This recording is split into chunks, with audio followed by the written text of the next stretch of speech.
Have you ever thought about what it takes to become the most feared warrior in the wizarding world? What if I told you that even the good guys can strike terror into the hearts of their enemies? In today's video, you'll find out why Moody was the most legendary aura in the history of magic. Moody is one of the most intimidating figures in Harry Potter, despite fighting for the side of good. A half-mad wizard with paranoia, but also a master duelist and a true war hero. By the time we meet him, he is already a seasoned veteran, scarred, battle-worn, and both feared and ridiculed. Wizards may joke about his paranoia, but they listen when he speaks. Because when it comes to hunting dark wizards, no one does it better. But how did he earn his terrifying reputation? What battles shaped him? And who were the dark forces he fought? Let's dive in.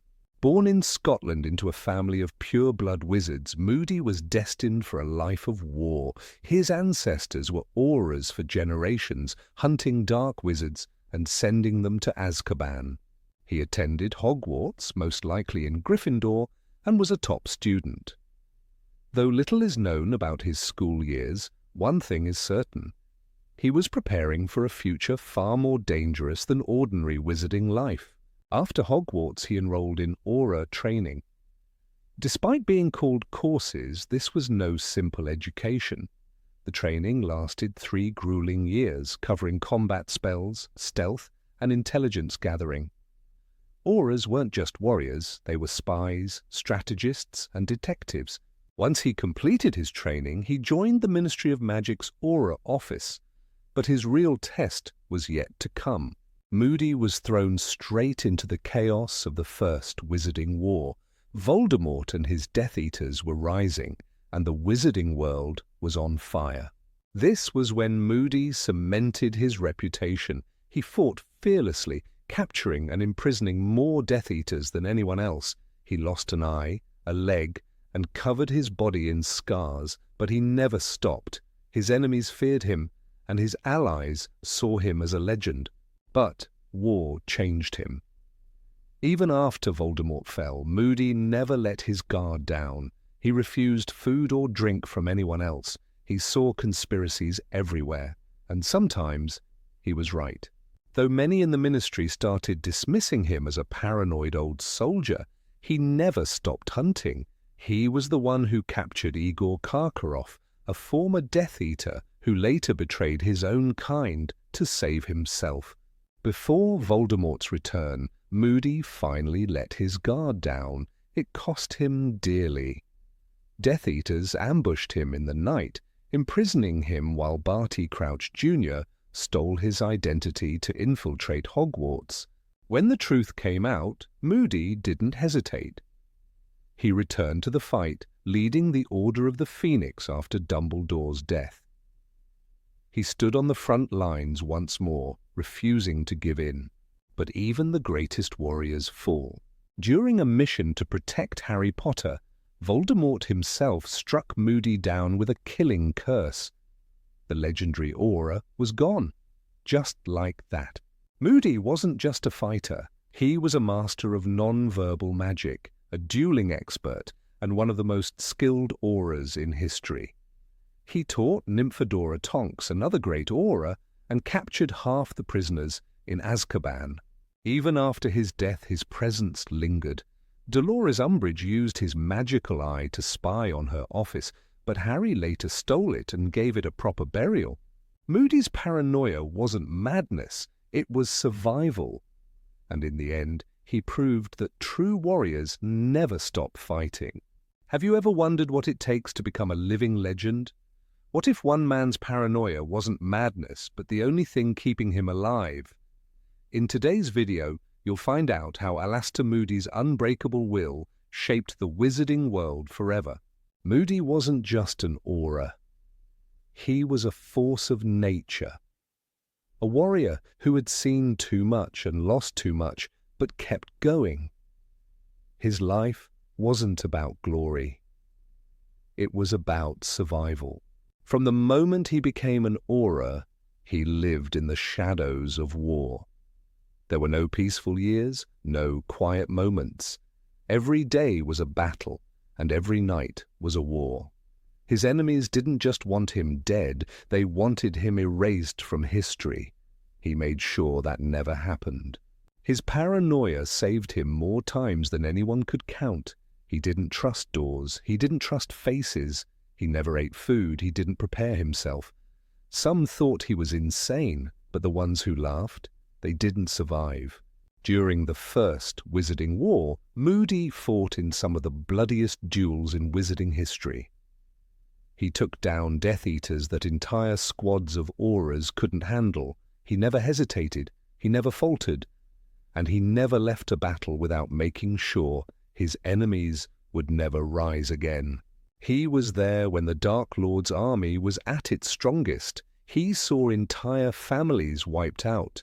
He stood among the ruins of once great wizarding homes, watching the flames consume everything. He knew that one mistake could cost him his life, so he never made mistakes. Moody's dueling style was brutal. He didn't just cast spells, he hunted, he outthought, he predicted. While other Aurors fought defensively, he attacked like a storm.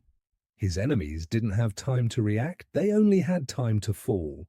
But even the strongest warriors pay a price. Every battle left its mark.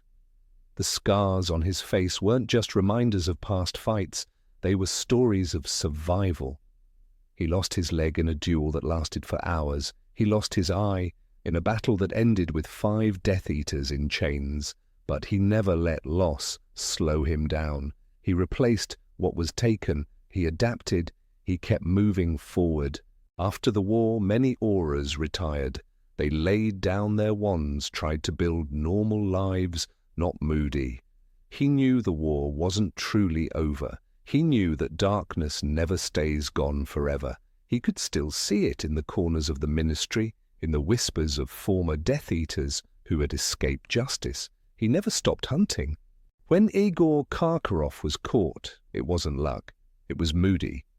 He tracked him for months, studying his every move. Karkaroff thought he was safe, hidden in a city where no one would recognize him. But Moody wasn't just good at finding dark wizards. He was the best. He found him, he took him down, and he made sure Karkaroff's secrets were known. The ministry grew softer over time. Aurors became less cautious. They laughed at Moody's constant vigilance. They called him paranoid. He didn't care. He knew that trusting the wrong person, letting your guard down for just 1 second, could be the end. And then came the Second Wizarding War. Moody's instincts were right all along. The Death Eaters had never truly disappeared. They were waiting, watching, preparing. And when Voldemort returned, Moody was one of the few who didn't need proof. He already knew. But even he wasn't untouchable. The night they came for him, he had no warning, no time to react. Death Eaters, working under Voldemort's orders, ambushed him. They didn't want to kill him. They wanted to use him, to take his identity, to turn him into a weapon against the very people he had spent his life protecting. For the first time in his life, Moody was powerless. Locked away in a trunk, hearing his own voice used by an imposter, he could do nothing.